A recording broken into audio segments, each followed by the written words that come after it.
The truth heals.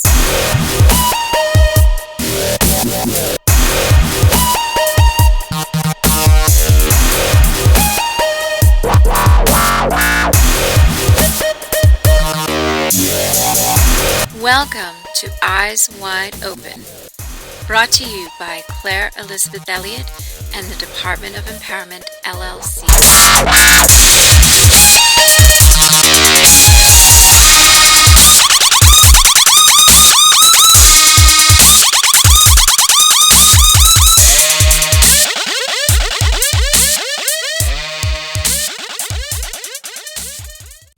Hey there, it's Claire Elizabeth Elliott, Buddhism's official high priestess, and this is my podcast. Hey there, it's Claire. I thought I'd start doing my podcast, Eyes Wide Open, by video also. I record it by video and post the audio over on Podbean, like so many people do, right? I just have gotten the message that a lot of people would enjoy that. And it would be more enjoyable for me. I really have been enjoying the audio-only format because, it started off me just not wanting to show my house and myself, just wanting to sit and talk into a tape recorder on my phone. But I think that video is what's really going to launch me. I'd really appreciate it if you could support my YouTube channel, because I need to make money. I need to break free from the Social Security Administration, from my old life, so that I can somehow earn money that I've already earned. I guess that's the way I'm going to prove that I'm fit for my own money. I mean, it's my money. I shouldn't have to prove anything. When money's in your name, it's yours. Nobody questions it. It doesn't matter what state of life you are in or who you are. It's yours if your name is on it. It's like any other belonging in our world, and you can understand my frustration. So I really appreciate all your support, every one of you. If you could support my channel and watch my videos to completion, I'd really appreciate it. I think I'm kind of entertaining, and I think I'm very informative, and I have a lot of information that you've never encountered before. I'm very educational. I'm worth it.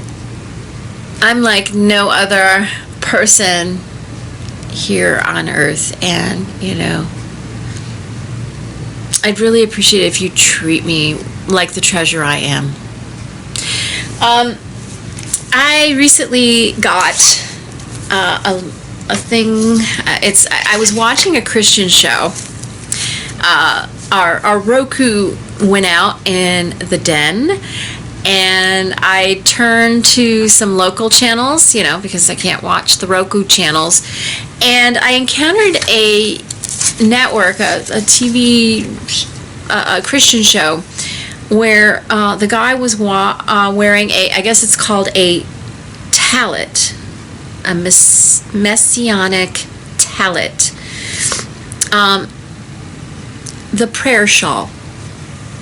It says it's a symbol, a garment, a shroud, a canopy, or cloak, which envelopes its wearer both physically and spiritually.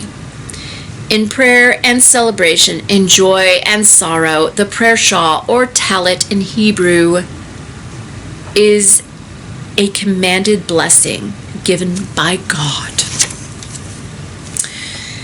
Yeah, so, I don't know if any of you figured this out yet. It's kind of, just imagine if you were in my shoes, how uncomfortable it would be if no one, in our world, people are usually introduced to to the masses, right? I mean, people don't just like come out of the mud all dirty and ragged and have to somehow introduce themselves. And, you know, usually when people are all, you know, have no support, nobody backing them, at least not publicly, people don't pay attention to them. They think they're crazy or whatever. But, you know, because I'm top secret, nobody can introduce me, I guess, still at this point. I mean, I'm 54 years old. I've accomplished the impossible again and again, and yet it's just not enough. I don't know. I guess I'm supposed to prove that I am who I am, and I don't know. Anyway, I don't know if any of you have figured this out. Here it is. Okay, I'm taking it out. It was in this cute little bag. Isn't that cute? This is what Jewish people wear to all ceremonies, and I saw this guy wearing it during this Christian show, you know, whatever, service on TV. I don't know. I don't think they're here in Georgia. They're somewhere else. And they say I'm supposed to kiss. I don't know what this says. It means something very special. And I don't know if you figured out, you know, I tell you, you know, when I was 8 years old, I was Jesus. I know that sounds really far out and crazy and weird, but I was an adult. I was born.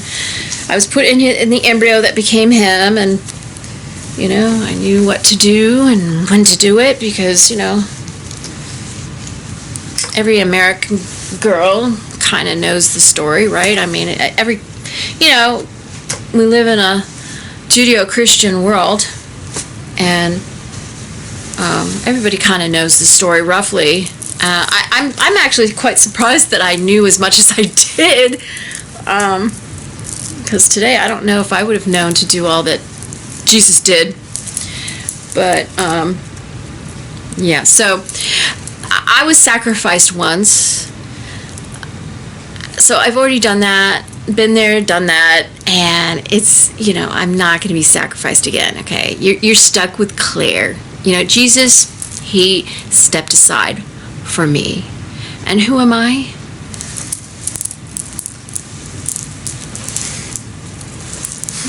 I'm going to wear my prayer beads. These are Nichiren Buddhist prayer beads, and I've decided I'm going to wear mine because I can't chant, right? So I might as well put them to use somehow, and they're so pretty.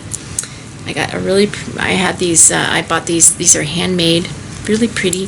They're like mirrors, you know, I got them like they're like little tiny mirrors because I'm the clear mirror. Well, if you haven't already guessed, I'm supposed to be the Messiah. The Messiah. I know, so many Jewish people out there, they're like, no, Claire, the Messiah's a guy. He's supposed to be like really like mega successful, and he's supposed to have lots of money, and he's supposed to be a leader in society. He's supposed to be successful. I mean, you're such a you know, I know I don't feel very successful, but I've been very successful. When I was a child prodigy, I got everything I wanted. Everything went my way. Everything. Everything I dreamed of happened. Anything I wanted, they gave me. You know, it was like the best case scenario for little 8-year-old Claire Elliott. But the adult Claire Elliott doesn't get anything she wants. It's the reverse.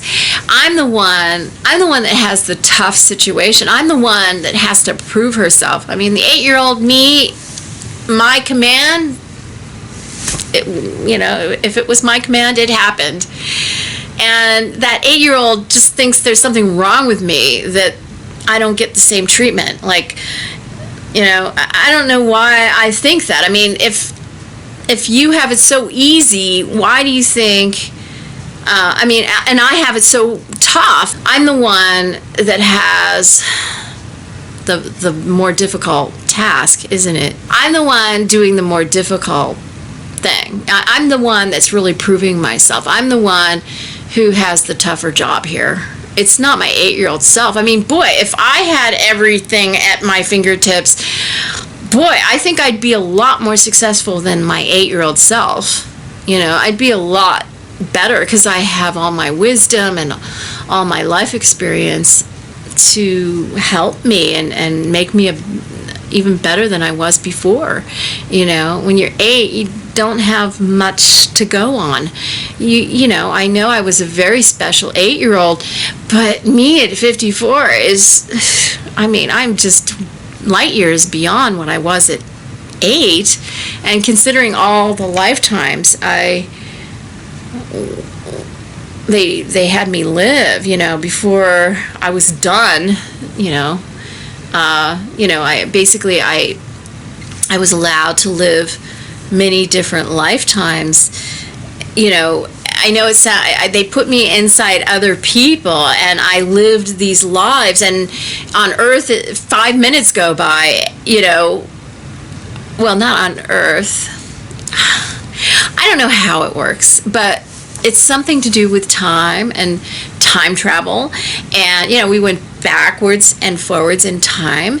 And I mean, I know I can't explain. I don't know the scientific explanation how this is possible. I can just report to you my experience and what happened. You know, I was put in different people's bodies as an 8-year-old child, as a 2-year-old too. At 2, I was able to do that. I'm many people when I was 2. I'm many people when I was 8. Some of these people are dead. Some of them still live.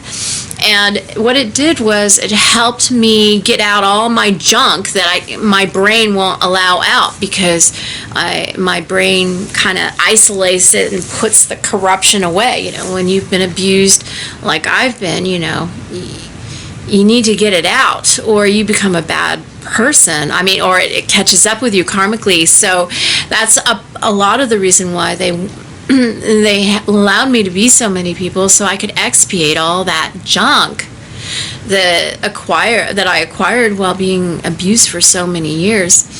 And yeah, so I wasn't always the best person in the world, because I was in different brains and different bodies, you know, different brains that weren't as advanced as my own brain, and they expressed the corruption. And yeah, I needed to get it out, but yeah, you know, I wasn't as good a person as I am, and as I am today, especially.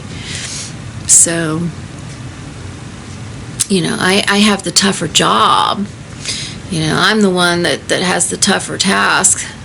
I'm the one with Mission Impossible, not my 8-year-old self. I mean, when everybody gives you what you want when you want it,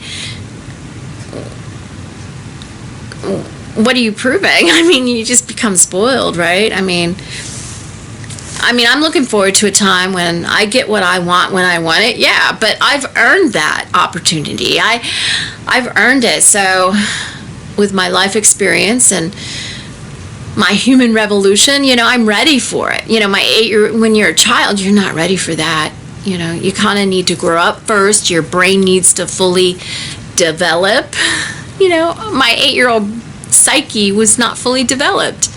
It was still forming and developing, you know, and you know, when you're an adult, you're fully formed. And you know, my 8-year-old self just thought there was something wrong with me, you know, that she had to be more, you know, superior to me now, because you know, I had been through so much trauma. There was no way I was going to be normal after it. That's what people told her.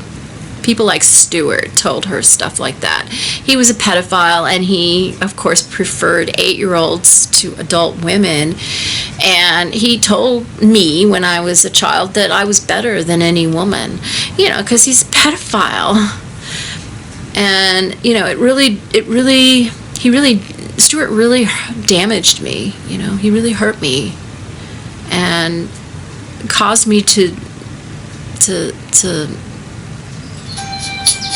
loathe my future self.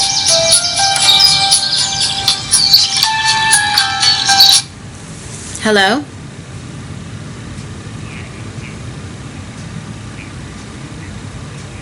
Yes, it is. How are you?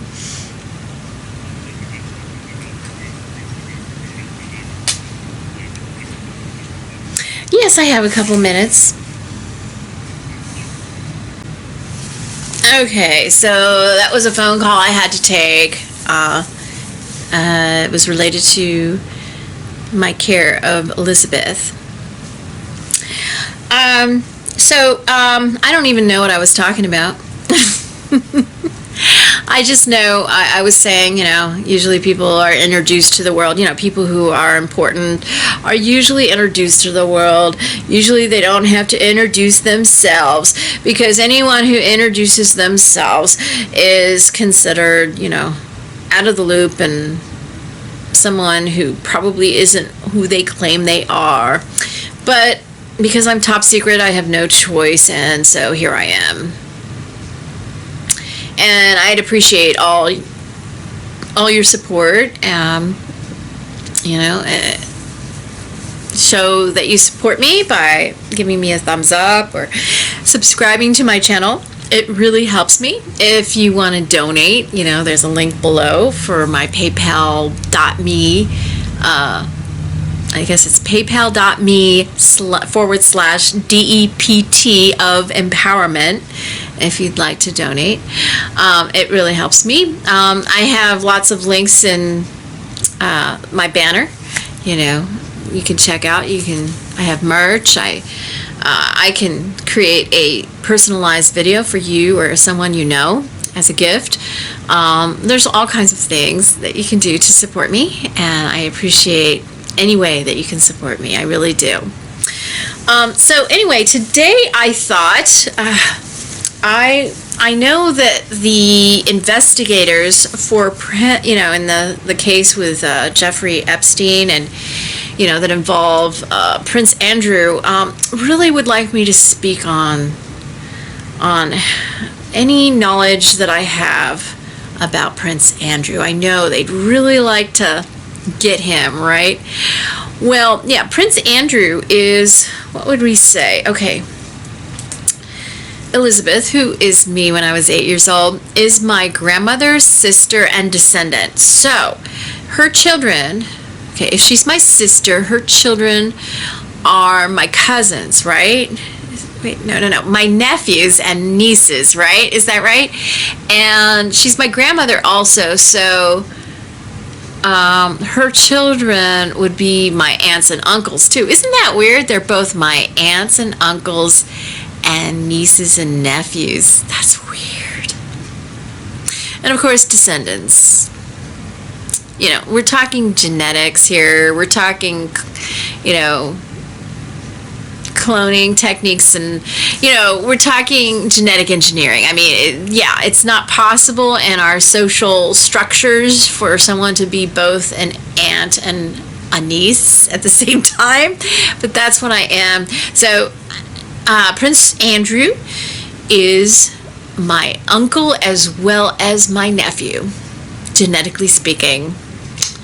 And I'm not as familiar with him as I am with Prince Charles. My father is actually the firstborn of Queen Elizabeth.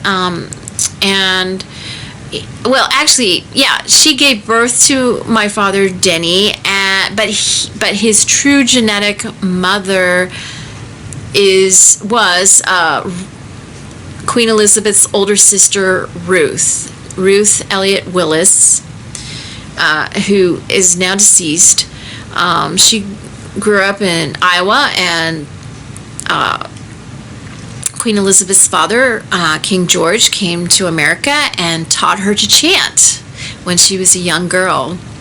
And, it was a top secret back then, and nobody knew he chanted, and he had to keep it top secret, and she had to keep it top secret. That's why her entire family, my father and his brothers, never knew. And even her own husband didn't know that she secretly chanted. And he chanted publicly, and this really bothered my grandma, Elliot, that he chanted publicly, because she was taught to always keep it a secret and to chant secretly. I don't know if she chanted out loud or she whispered it. You know, my mother, I think she prays it. I don't know. There's all kinds of ways of chanting. So you should chant the way you feel most comfortable. And it works no matter what. So anyway, my father, Denny, grew up with Ruth as his mother. He was supposedly her firstborn child, but she knew she didn't give birth to him, that, you know, she had given birth to some other baby who was taken from her and shipped off to Japan. I don't know if she knew the baby was shipped off to Japan. She was just a 13-year-old giving birth, and then her baby was taken from her. And it was the same with Queen Elizabeth. When she gave birth to Denny, they took him away from her and shipped him off to America to grow up as Ruth's oldest child, even though she didn't give birth to him.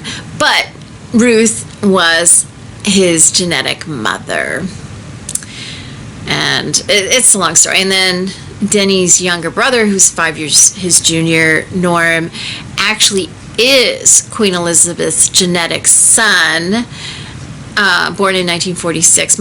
Denny was born in 41. And but Ruth did actually give birth to Norm, even though he's not her genetic child. But I think she thought he was. And so she always favored Norm. And in my family, I was known secretly as Norm's firstborn child. He is one of my genetic fathers, but I have many genetic fathers because I was genetically engineered in a lab. So, there was a long story. I think I've mentioned it in the podcast before, but I was not conceived the day before my mother's wedding to Denny.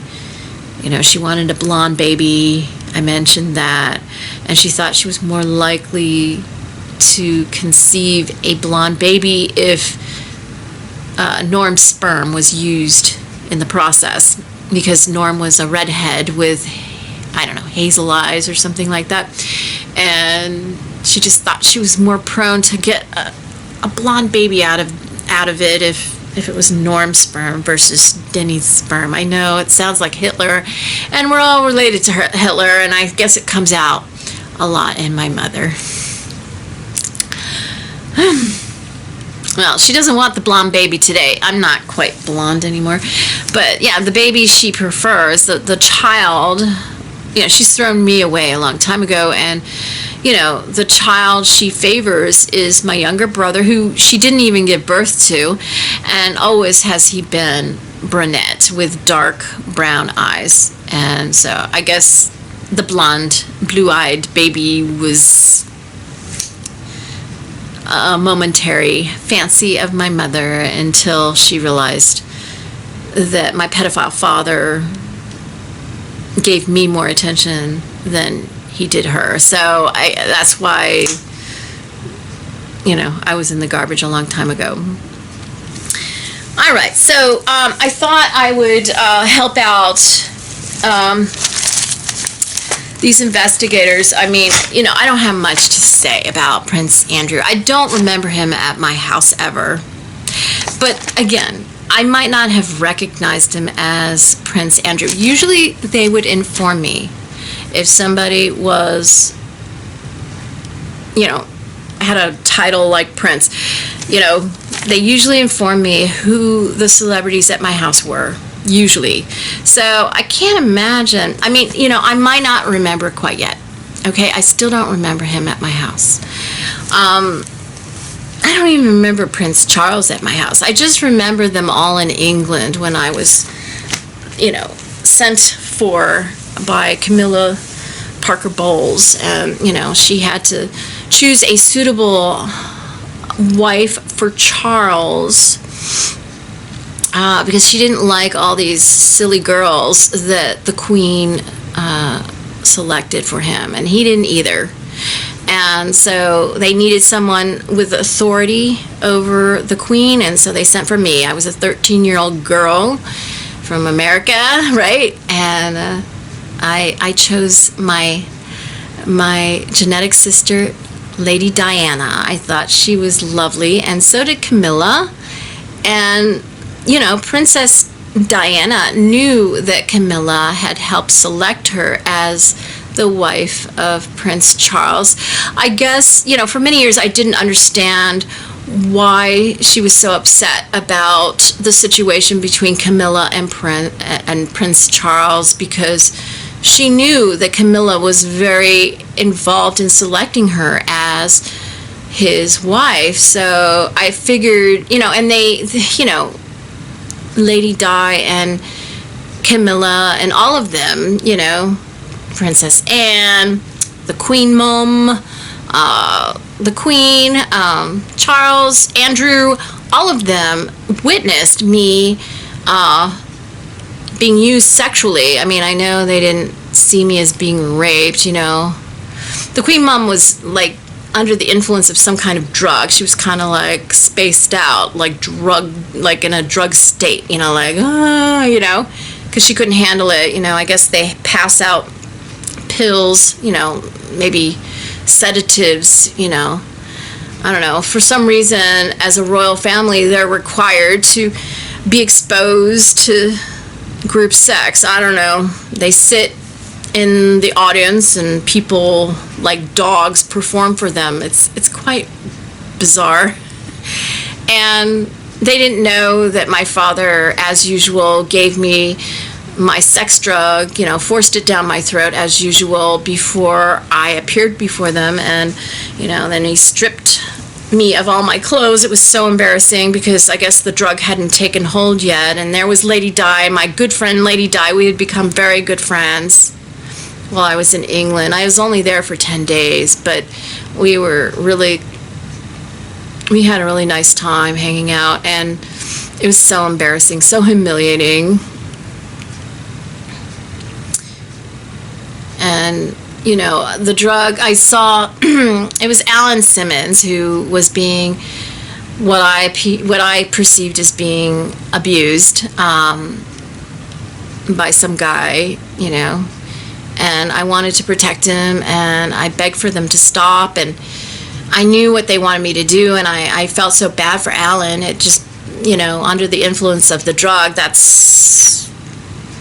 I went over to him to comfort him. And, you know, when you're under the influence of ecstasy, comforting is a sexual act. And, you know, everybody was clapping and shouting, "Bravo, bravo," because he had never been able to perform sexually before that moment in time. And his father in particular was just so delighted.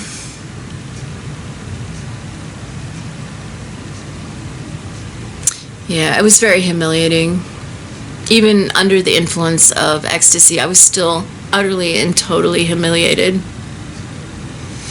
as a 13-year-old girl. And Lady Di, you know, she never forgot that. And, you know, she was supposed to be my pen pal. She always promised, she told me, you know, I'm really good. I have a lot of pen pals. I'm really good at writing letters, and we'll keep in touch. We'll be pen pals, okay? And I was like looking forward to that. And, you know, she never responded. You know, we never, because of what happened that at the end of my visit in England, you know, that day when I was used like that in front of her, totally humiliated. And I lost my friend Lady Di that day, you know, when that happened. I thought we were going to be good friends. I was really looking forward to that. And so was my mother.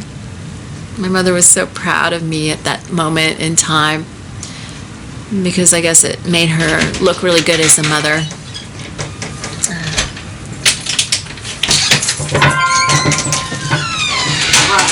Hi. I'm on camera. So, are you back for the afternoon? Yes. Okay. I'm still recording, so.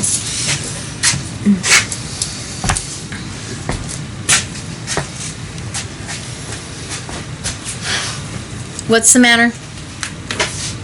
I'm like a stroke. Well, why don't you lay down? Go to the bedroom and lay down.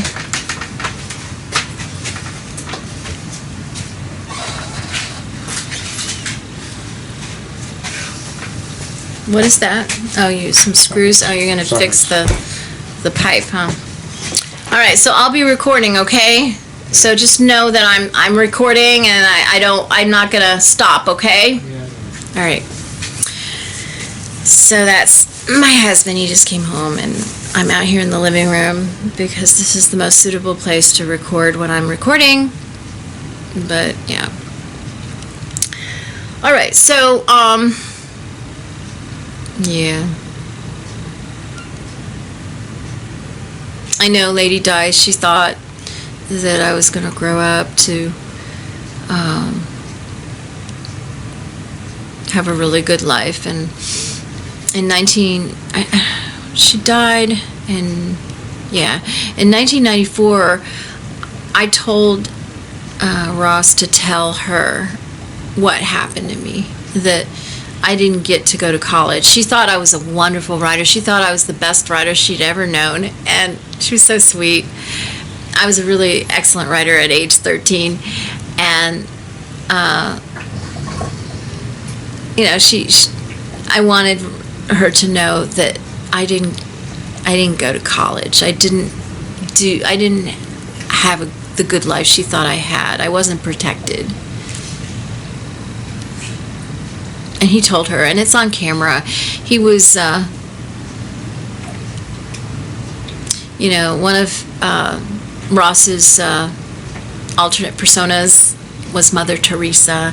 And wasn't it Mother Teresa? Weren't they on camera together? And she was telling her something, and Princess Diana was upset and disappointed and sad.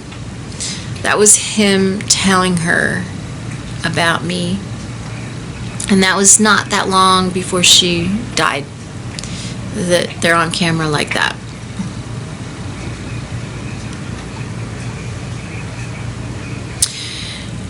Yeah, it makes me sad thinking about Lady Di. Princess Diana. I'm the reason why she was called Princess. If it had been up to the Queen, she would have been Duchess of Wales, right? I don't know, but her husband's the Prince of Wales, right? So would he have been Duke of Wales? I mean, wasn't he Prince of Wales before he met her?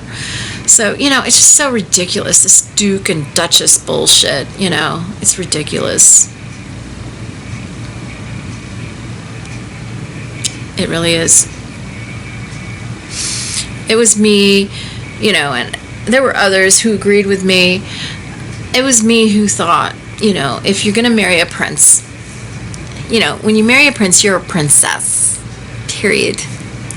I know when you're a queen, when you are in the lineage and you're a woman, to make it clear who is in charge, it's important to be queen, and your husband, you're queen, but your husband has to be prince, right? I understand that. That's the way it's going to be with Dean as well. Because I'm in the lineage, not him. He's not king. If he was in the lineage, he'd be king, and I guess it's no big deal when it's a king. Queen is second in command when there's a king, right? That's the way it works. But when there's a queen in the direct lineage, her husband can't be king, because then everybody thinks the king's in control, and it's just not true. It's the queen who's in charge. So he's prince. Her husband is prince, and Prince Dean and Queen Claire Elizabeth. But anyway, so that's the only direct exposure I had with the royal family. I mean, except for the Queen coming over to my house all the time when I was a baby and a young child, and up until 1975 when I was 9, she had to come over to ask for my authorization on a whole list of things that she was working on, you know, whatever bill or whatever law or whatever. I had to approve everything before she could put it into law, or, you know, it was, I've always had authority over her, and she's always hated that. And after 1975, and it was just recently that I realized that it was probably when Larry Shaw got me to, you know, like tricked me into signing paperwork that labeled me a threat to national security and made me top secret, that I guess she no longer felt that she had the need to get my authorization on anything, because that was when she stopped coming to my house to get my authorization for anything. And I'm thinking it's related to me becoming top secret. And so because I was top secret, I didn't exist anymore, and she was free to do everything without me and without consulting me or getting my authorization. But she operates illegally, technically, even if there is that technicality that I'm top secret. We all know that I exist, and we all, you know, what she's doing is illegal. You know, that's the CIA for you. You know, that's our government for you. Just a bunch of criminals trying to get away with crimes that are illegal. All right, so I don't remember Prince Andrew at my house. I just remember him at Alan's house in England. That's it. I did see him at some functions there as well in England. It wasn't just at Alan's house, but that's like the only time I saw Prince Andrew, that I can recall. You know, I did see, this Maxwell woman. As I've looked at her and seen the pictures of her, I do remember a woman like that towards the end, when Jeffrey Epstein was trying to convince me to come to his house. You see, he came to my house, and that's how he met me. Somebody brought him with them, and he just got addicted to me, and he'd come every so often, and, you know, of course I was drugged every time. But I liked him because I thought he was cute when I was under the influence of ecstasy, mind you. Okay, I wouldn't have ever cooperated any other way. And he liked that I liked him, and he came back again and again. But he didn't like having to come see me. He felt like I was in the position of control, and he didn't like that. And so he got the idea that, if he, thinking about it, how he would want it his way, he wanted the girls to come to him. And he really wanted me to go to him. And I was told that, yeah, you don't want to do that. And I agreed. I didn't want to do that. He told me that he had a much nicer house than me and that it would be better over there. Like, why? I don't do that. I don't, that's not my way of life. This is not my way of life. I mean, it's just like when people drug me, it's like another person that's being abused. It's not me, He didn't understand that probably, that I kind of disassociated from the girl who was abused. It was like another life. It wasn't me, Me, I'm a pure person. I'm a, I don't do stuff like that. And stuff like that doesn't happen to me, It just happens to that other girl, that other Claire, not me. But yeah, he was trying to convince me to come to his house, his mansion or whatever. And I remember that woman at the end, when he was trying to convince me to come to his house. And she was kind of involved, she was around, and I remember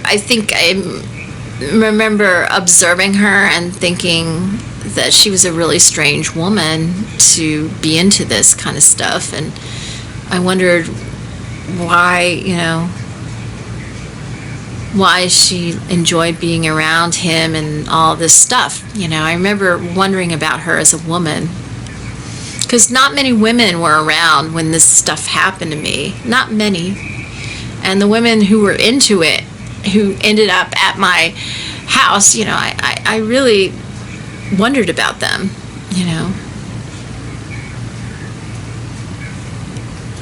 So I do kind of remember her, but I don't remember her engaging in my abuse exactly. She was just there. She was just like watching it and getting off on it. And I remember wondering if Jeffrey and her had a thing. I didn't see them be intimate or anything. She was just a very I don't know, kind of a cold, detached person. Very strange woman, kind of like a man. Women like that are very strange to me. I guess they're lesbians, right? I don't know. Maybe but she was involved with him, probably, right? But I didn't see any evidence of that when I observed her at my house. I just thought she was very strange, a very strange woman.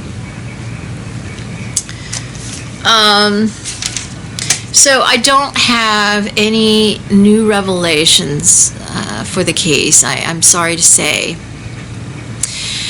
To be honest,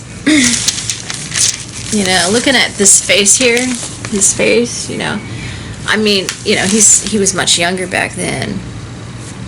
I wouldn't have recognized him. And I bet you Jeffrey wouldn't have wanted me to know that that was Prince Andrew. And maybe my own father, Denny, wouldn't have recognized him. If he was just like some no-name guy with Jeffrey, maybe nobody told me. I know Jeffrey wouldn't have wanted me to know. And he does look familiar in the face. He does. But I can't tell you for sure because I didn't know it was him. But yeah, it's possible.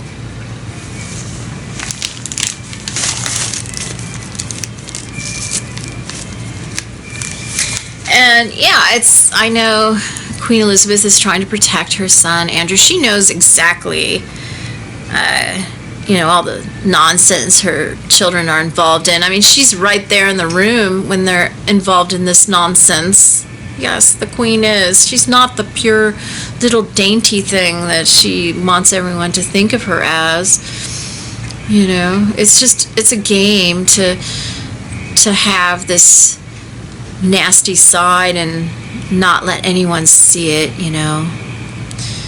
Yeah, I mean, they were sitting in the audience watching as I had sex with an adult man. I'm a child.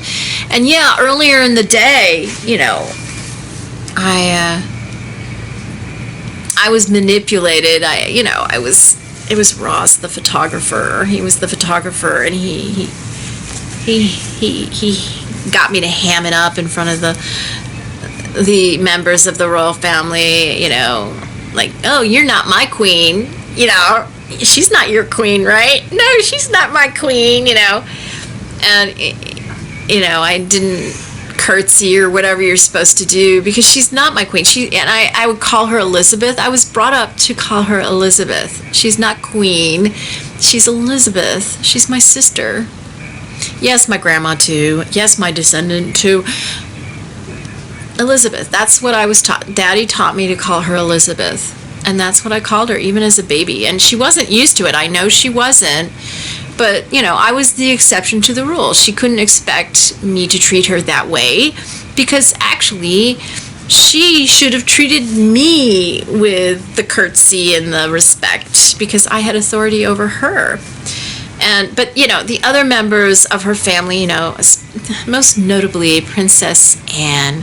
Oh my goodness, she was so disgusted by I guess I was really cocky, and Ross was getting me to ham it up, and taking photos. He's got all these photos.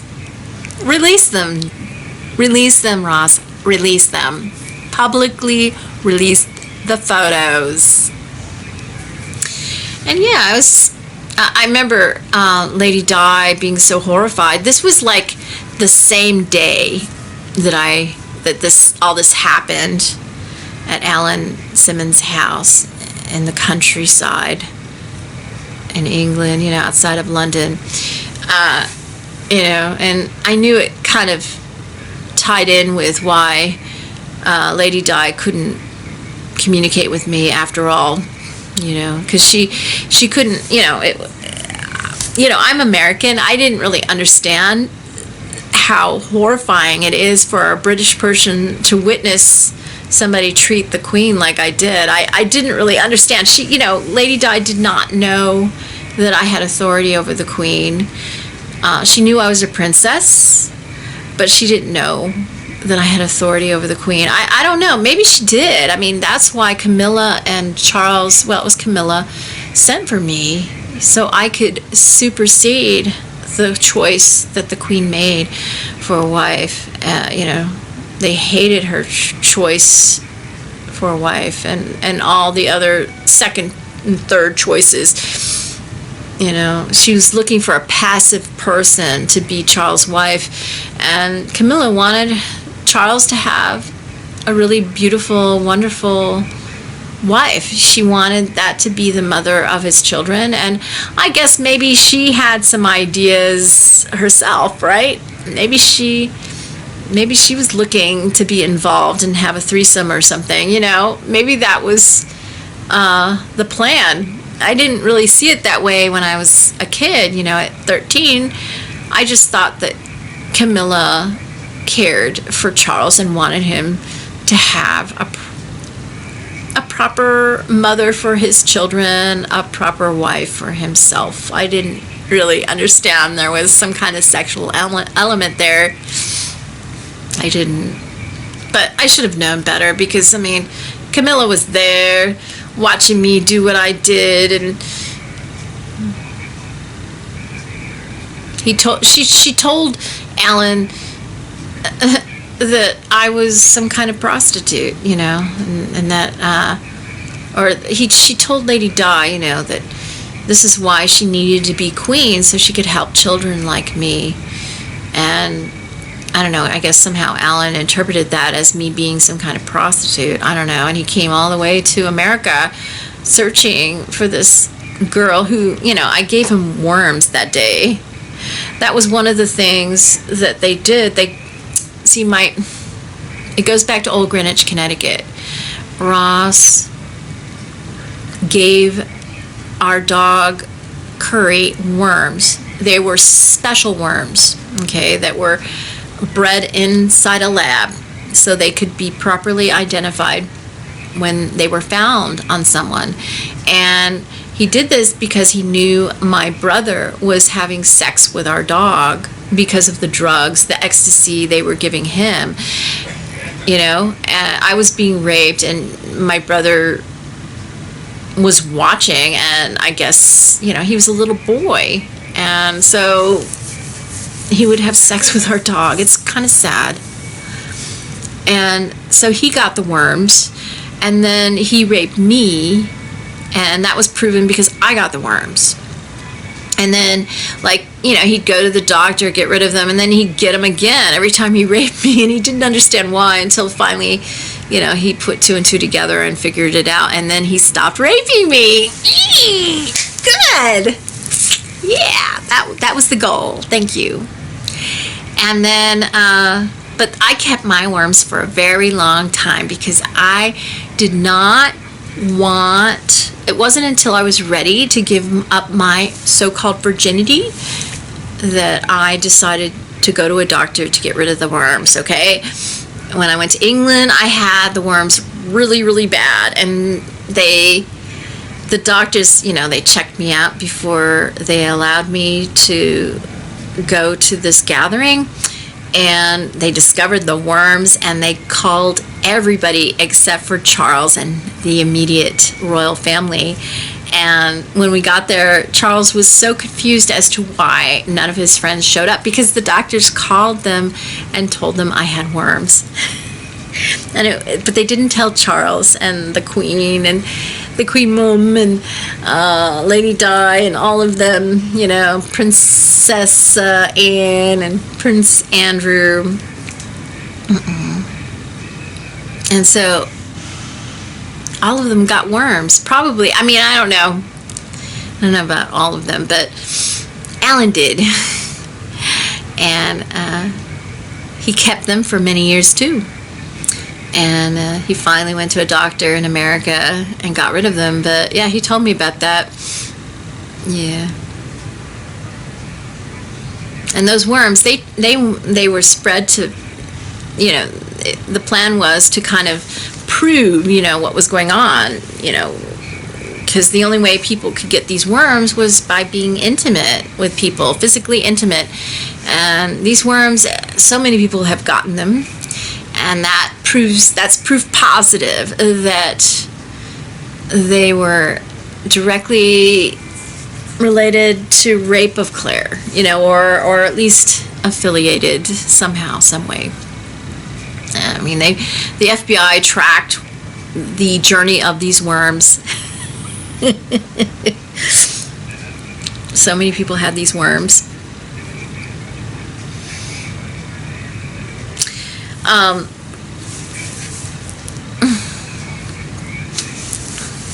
You know, you could say that the SGI has worms. I believe it's in the writings, you know. I don't, off the top of my head, I can't remember exactly, but maybe I'll research it for next time. It's in the writings of Nichiren Daishonin, isn't it? About the worms. Yeah. How they defile. They defile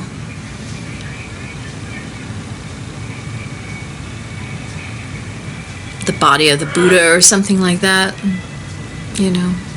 And yeah, the SGI has defiled the truth. They're corrupt, and it's like a organization of worms. But even worms can become enlightened, right? Even worms.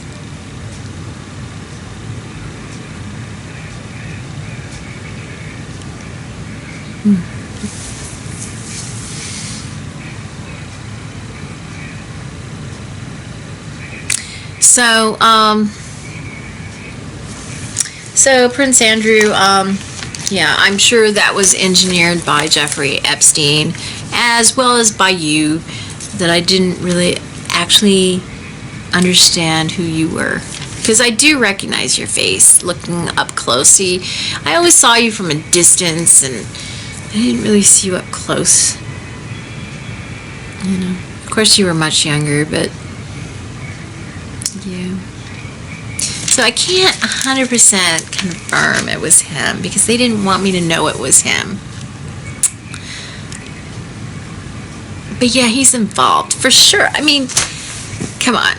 I mean, you don't just hang out with a pedophile, just like, you don't become best friends with a pedophile and hang out and drink and party with him if you're not involved in all his young girls. I mean, come on. I mean, how stupid do you expect us to be, Prince Andrew? I made a video about you back when the story first broke, and I'm going to post it. I have a few videos I've never posted. I was doing,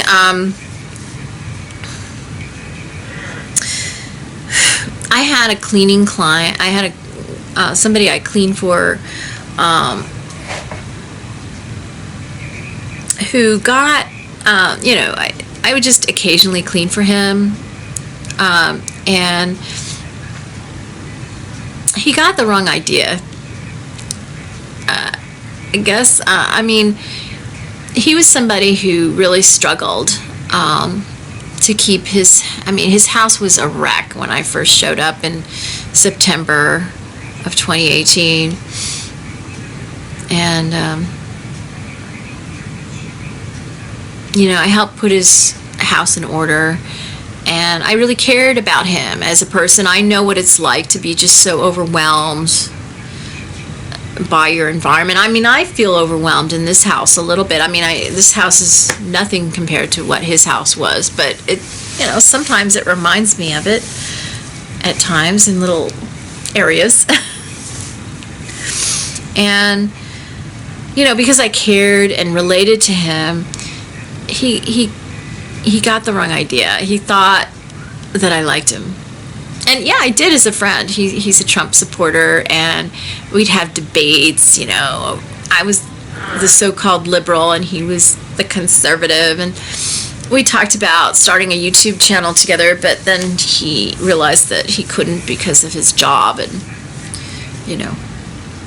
But he got the wrong idea, and he clearly he has never had a woman friend or very many in-person relationships, you know, as friendly relationships I'm not talking intimate, well, but I do suspect that he hasn't had very many intimate relationships either, because I just don't understand how he could have misunderstood, you know, me, you know. And I started using his apartment as a studio, as a workspace for myself, you know, because I didn't have space in my own house. I was, you know, because of, you know,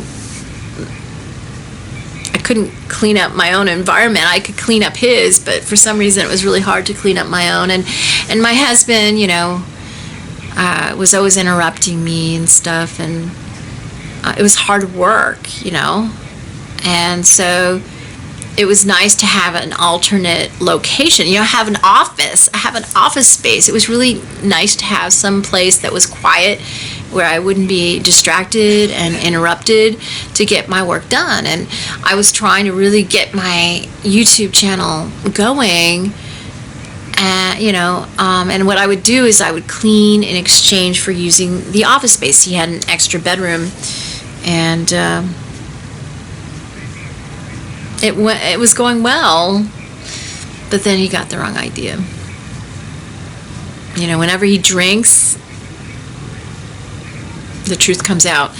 And, you know, I've had to ask him not to drink when he's around me, and, you know, it just didn't, I don't know, he got the wrong idea. And I had to make it really clear that I'm happily married. I mean, my marriage is not perfect, but I'm committed to my marriage, and I love my husband very much, Dean, and I'm faithful to who I'm married to. I always have been. I've always been faithful to my boyfriends, to my husbands.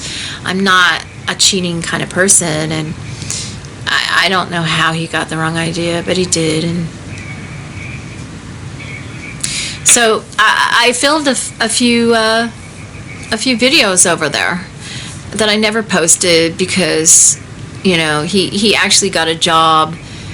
He had to leave. He was leaving town, and he decided, instead of me taking care of his apartment like he had planned, because he was upset that, I guess he was trying to, like, I don't know what, he was upset that I wasn't interested, so he had some guy move in, and I had to get my stuff out of the spare bedroom, you know, where I was filming. I didn't stay there. I just would show up sometimes to make some videos, and I kept my equipment there. It was convenient because I didn't know where to set I didn't have any space here. I don't know. At least I didn't think I had any space, but here I do, here in the living room. I don't know, I guess I thought I needed to close the door and have privacy to be able to get anything done, but I don't know, it works out okay filming out here in the living room. You know, Dean's watching TV in the bedroom right now, and he knows I'm filming, and he's letting me do what I need to do, and he's not interrupting me. But yeah, so I have some videos that I've never posted. I was really gonna take it to the next level with my YouTube channel, and then he pulled the plug, and it kind of killed my momentum. Well, anyway, so hopefully I'll restart that momentum right now. Hopefully I am right now. So Prince Andrew, it seems like it was him, but I don't know. I'm a little shy saying, yeah, he was at my house. I'm a little shy because they didn't introduce him. I'm looking at his face though, and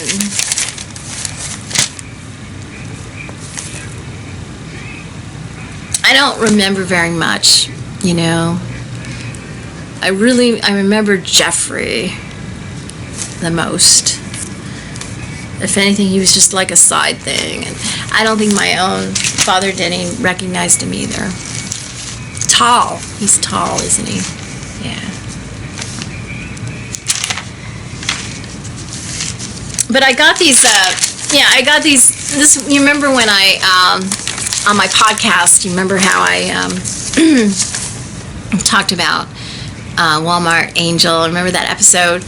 I was going to talk about these. These are I don't know if I mentioned, I think I did, that I bought one. I had to choose, like, okay, which one am I going to buy? And I had to look through them and decide which tabloid I was going to buy, and I couldn't decide. And then I think, what was it that got me? I think I picked the Globe, right? Didn't I say? And it was something inside that just got me to do it. And, you know, I was going to do...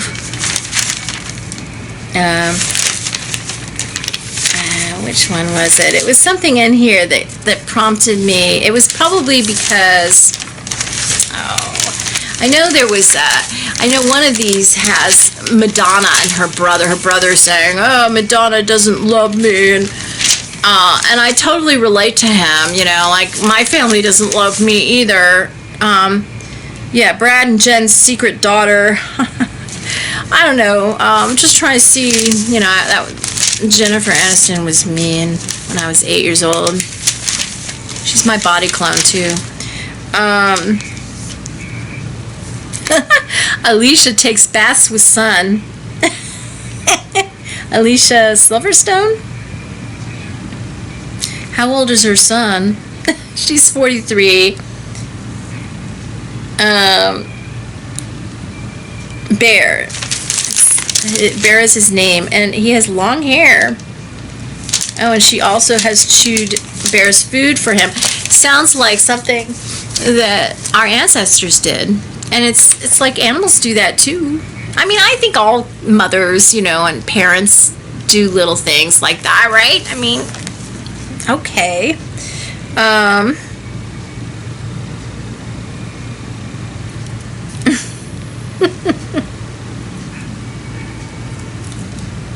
How old is her son? Oh, her son is pretty old, though. He looks like a girl.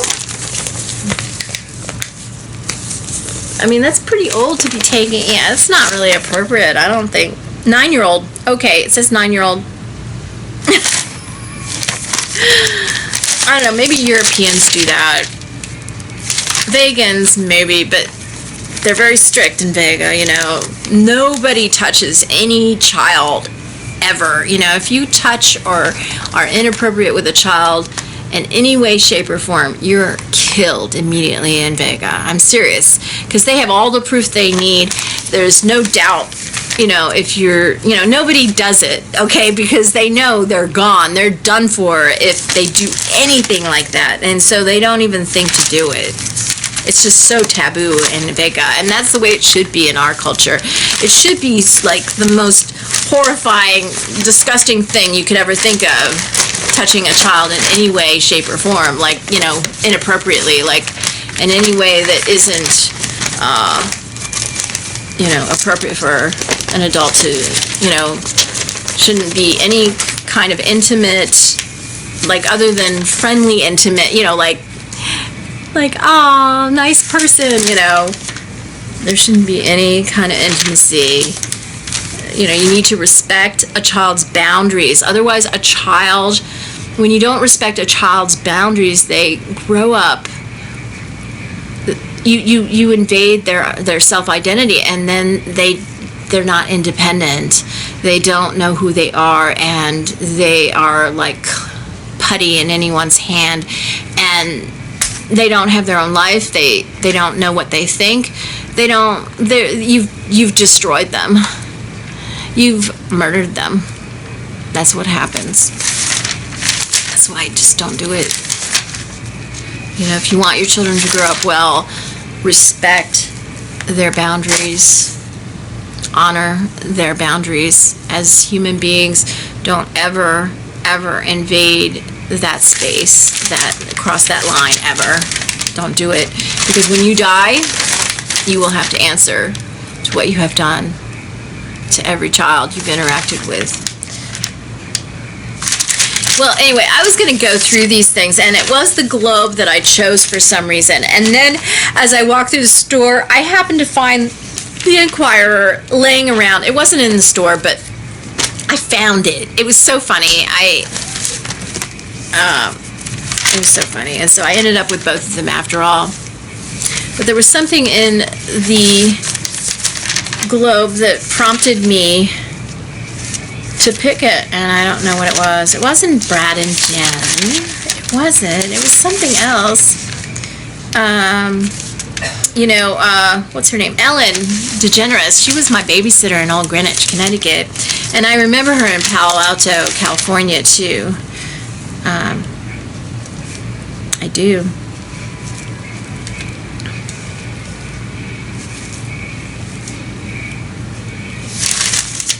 Yeah, Maxwell, she does know everything. She does. Oh, the Queen is in here. Yeah, Andrew under lock and key. The Queen. Oops, my little thingy is coming off, isn't it? Mm-hmm. You know, my Messiah outfit. Yeah, Messiah.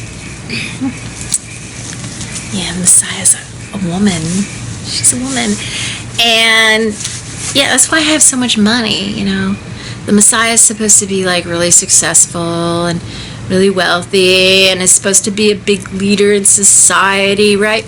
I'm none of those things right now because everybody's blocking me, you know. I mean, without the Messiah, we can't have a new world. And the Messiah is the Buddha, and not Shakyamuni, Nichiren Daishonin. Well, the person who's supposed to be, well, that's really Bodhisattva of the earth. The leader of the Bodhisattvas of the earth is the original Buddha, who is Jesus, who is me. Okay, surprise, surprise.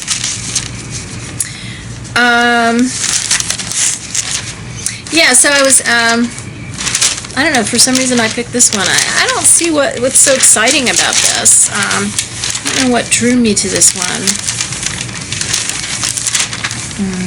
There's so many ads in this thing. It's the globe. Loses Moldy Morgan loses 30 pounds. Yeah, I heard. I read that she turns to keto diet. I want to say keto, like Kato Kalin. Keto diet after toxic spores made her explode. I'm sure that was just an excuse. I mean, I don't know. Maybe I should blame my weight gain on toxic spores, on mold. There might be some truth to it, but then I bet a lot of people have that problem, and not just her. I don't know why I chose this one.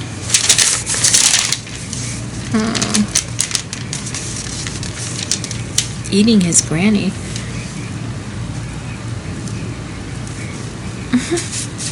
This guy, he lived with his grandma, and he ate her. This guy, he ate his grandma. Wow. He must really love grandma. And then there's Henry Hager and Jenna Bush Hager.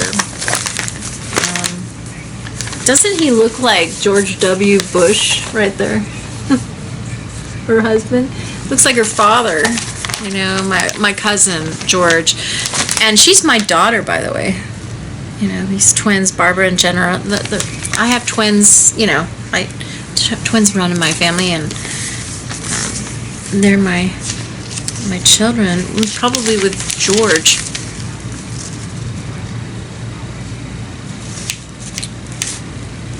He looks like George W. Bush. He really does. And you know, if George W. Bush came to my house and was, you know, raping me and stuff, you know what happened with him and his daughter. So I'm sure on some level she's in love with her father, and her husband looks a lot like him. I don't know why I picked this one. I think it was the way they covered Andrew. I thought it was a more interesting article on Andrew.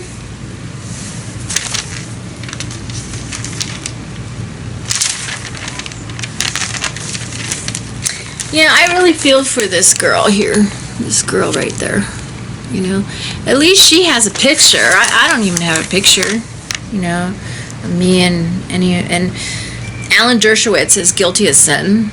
I remember him at my house. I remember him peering into my eyes to make sure when I moved them, when I was drugged with date rape drugs, I would sometimes move my eyes. I was not fully out. And Alan was on top of me, raping me, and he was looking right in my eyes, and he noticed the move, and he stopped to peer inside them to make sure I was not there. And then he continued raping me after he saw that it was just a fluke, or maybe what he thought was a fluke. Yeah, so he's guilty as sin. He's a total liar. I think it's horrible what he did to that poor girl who was just telling the truth. And Bill Gates is involved? Boy, I don't know, you know. Microsoft. Microsoft is supposed to be one of my companies.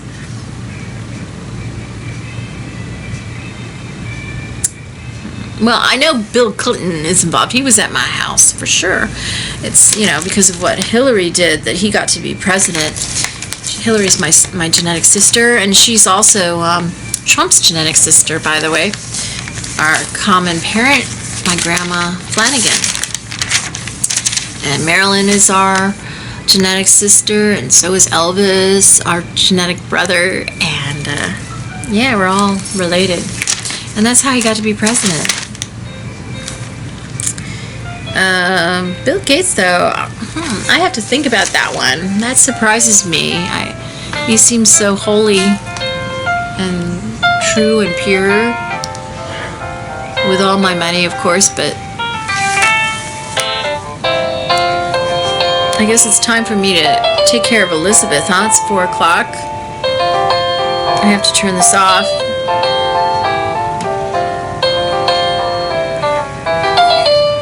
It won't. My phone's not. I'm trying to turn it off. Here we go.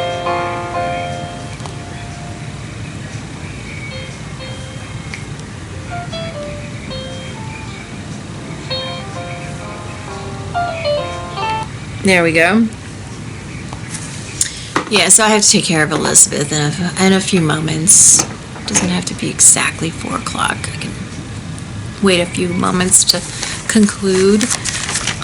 This has probably ended up to be a shorter episode. I didn't really have any pressing issue to speak about. I just knew that the investigators looking into Prince Andrew wanted my input, desperately wanted my input. I've been really feeling that, and I feel bad because I know, you know, as I sit here and think about it and look at this face, I know it was him. He had brown, you know, he was young, you know, talking 80s, you know, so how old is he? I have to look it up, but he's older than me, I think, right? Well, yeah, he was an adult man when I was 13. He was, you know, he was the young, you know, he was, I don't know, he was probably like around 20, early 20s, wasn't he back then? I don't think he was a teenager, was he? No, he was tall back then, and I recognized him. I knew who he was. You know, he was the cute one. I thought Charles was so ugly, but, you know, I couldn't believe Lady Diana liked him so much. I just didn't see what she saw in him. I remember that. She was just so into him. Oh, Charles. I thought the cute one was Andrew. But, you know, it's funny. I only saw him from afar, so I didn't really know what he looked up close, and, you know, the angles of his face. You know, you don't really... I have to look at some young pictures of him, okay? And I'll continue this again, okay? Because, yeah, I do at the end, and it was... I don't know what year Epstein started doing his own thing at his house, you know. I really don't. But it was around then that I last saw him. After he started doing his own thing at his own house, at his mansion, whatever, I didn't see him anymore, you know, because I refused to go to his house. I mean, I didn't do that. He didn't understand. I was not that kind of person. I was not that kind of girl. You know, he was lucky he ever got to know me that way, you know. I mean, well, I don't know, it's terrible. But I'm not that kind of person. He didn't know that, apparently. He was trying to recruit me. I was like, are you crazy? You know?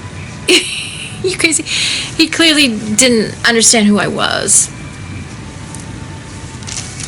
But yeah, I'll think about it some more. I've been thinking about it over time, and I made a video about it, so I'll post that. I think right now I'm revealing more than I did in that video, though, because I'm looking at his face, you know. You know, if you only see people at a distance, you don't really, you know, I don't know what it was. Charles was up close and personal with the camera all the time, wasn't he? Because he was the firstborn. He was the future king of England, right? But we rarely saw Prince Andrew. He was just some cute guy on the side there. You know, never saw him up close. Really, I didn't. But these are the closest pictures I've seen of him. And yeah, he's familiar. He resembles other people I know too. But you know, with the brown hair, you know. So I'll give it some more thought and get back to you. It's possible, yeah. I do. With the Maxwell woman, yeah. Yeah. I'll read what she has a testimony. I don't know. It says, Andrew blindsided by Epstein Madam's testimony. I'll research this and see what she has to say and see how it jives with my memories. How about that? Because sometimes things can trigger my memories, you know?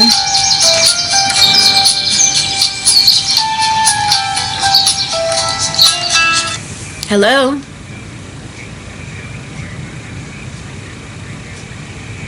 Okay, is it tomorrow? Okay, Tuesday. Okay, great. Are we to be there in person? Okay, so next Tuesday, you said next Tuesday at 3:40, you said? Okay, yeah, I'll make sure it's on the calendar. You too, thank you. Bye-bye.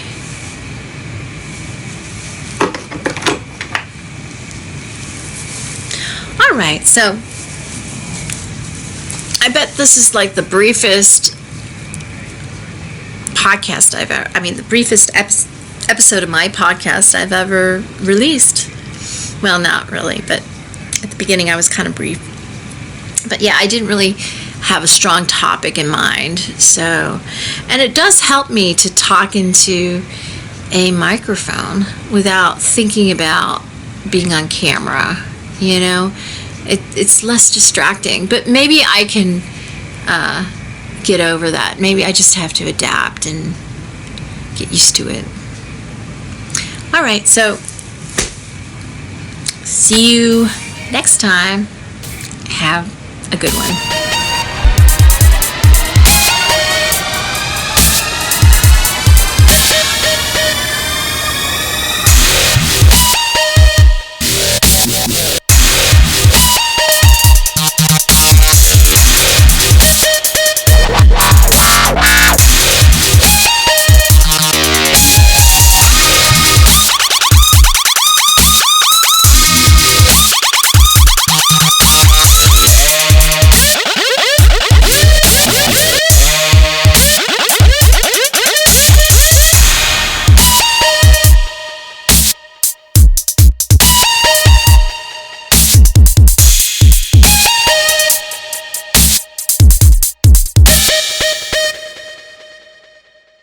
The truth heals. 1, 2, 3. Hello.